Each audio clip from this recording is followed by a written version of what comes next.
Salut à tous et bienvenue dans cette nouvelle vidéo où on va parler un petit peu des pronostics 2021. Alors, est-ce que je me suis planté ou au contraire est-ce que j'ai vu juste?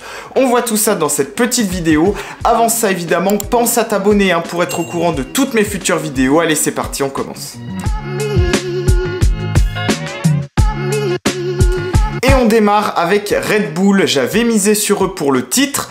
Alors, on y est à peu près, 50%, puisque Max est allé chercher, lui, sa première couronne mondiale, mais Red Bull concède une nouvelle fois le titre constructeur à Mercedes, donc bilan 50%, et côté Pérez, j'avais misé sur un redressement de sa part pour la deuxième moitié de saison. Là, on peut dire qu'on y est quand même globalement aussi, puisqu'il a signé 3 podiums consécutifs, Turquie, États-Unis et Mexique. Mais en même temps aussi, ça a été difficile de juger de son réel niveau, puisque même si on le sent qu'il a progressé par rapport au début d'année, il y a quand même plusieurs courses où il a servi de porteur d'eau pour Verstappen, il faut le dire. Je pense notamment à Abu Dhabi pour la dernière en date. Donc voilà, un petit peu difficile à dire. Donc globalement sur l'équipe, on peut dire sur mes pronos, 50%. On passe à présent à Ferrari et dans mes pronostics, je voyais les deux pilotes très proches l'un de l'autre. Et là, on y est complètement. Au niveau du championnat, c'est vrai, Carlos a l'avantage pour 5,5 points. Mais si on creuse un petit peu au niveau des duels, en qualification, Charles a l'avantage 13-9 et même 14-8 en course. Il a aussi signé 2 pole positions contre 0. Il a eu aussi son lot de malchance en course, je pense notamment à la Russie où il aurait pu finir bien placé avant l'averse. Donc voilà, bilan quand même très positif. C'est vrai, Carlos a l'avantage au championnat, il l'a aussi au niveau des podiums, 4 podiums contre 1. Donc on a véritablement 2 pilotes très équilibrés. Et puis surtout, Ferrari a impressionné en fin d'année où ils ont vu leur courbe de performance s'accroître au fur et à mesure des Grands Prix. Donc c'est très positif et côté pronostic, c'est du 100%. Dans ma précédente vidéo, c'est vrai, j'étais pas revenu sur McLaren, mais si on tire un petit bilan comme ça à froid, le bilan il est quand même assez décevant, notamment par rapport au début d'année. Pour Norris, il avait été flamboyant sur les premiers Grands Prix. Là, en deuxième moitié de saison, ça a été plus difficile. En même temps, il n'a pas été épargné non plus par la malchance, entre les crevaisons au Qatar, à Abu Dhabi, le problème de stratégie en Arabie Saoudite, l'accrochage aussi avec Sainz au Brésil au moment du départ. Tout ça fait qu'ils ont marqué peu de points. En même temps, Ricciardo, lui, ça a été comme d'habitude un petit peu les montagnes russes. Il y a eu 2 bonnes courses, États-Unis, Arabie Saoudite, mais le reste a été quand même assez difficile. Et surtout, McLaren a perdu la 3e place au championnat constructeur face à Ferrari qui, elle, a énormément progressé. Donc voilà, bilan assez mitigé quand même sur cette deuxième moitié de saison pour l'équipe britannique. On parle maintenant d'Alpine et là je misais sur la constance pour les deux pilotes avec un léger avantage à Fernando Alonso.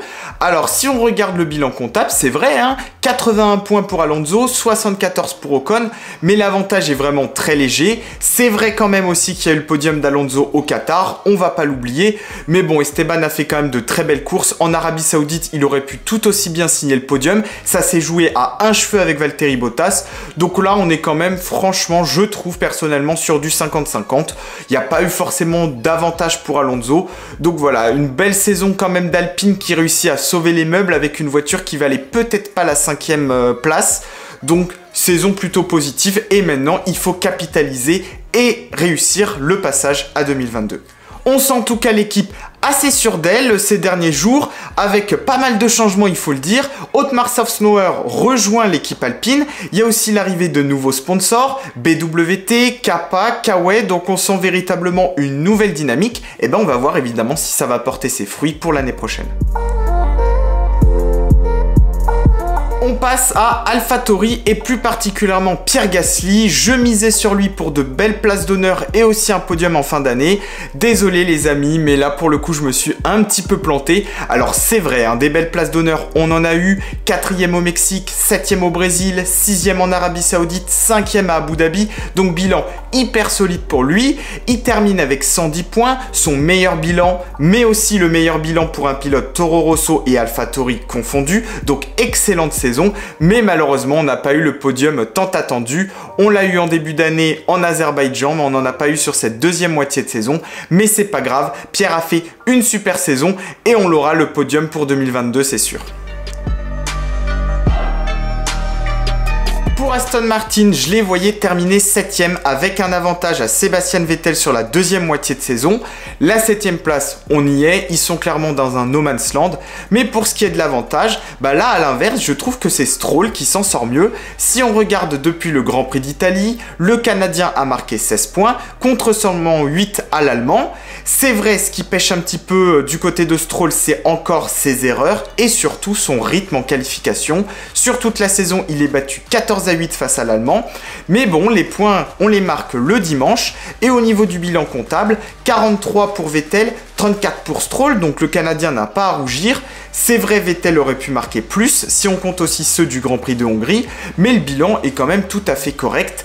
Maintenant, pour Aston Martin, il va falloir passer la seconde pour 2022, ça va être crucial aussi pour le développement de l'équipe.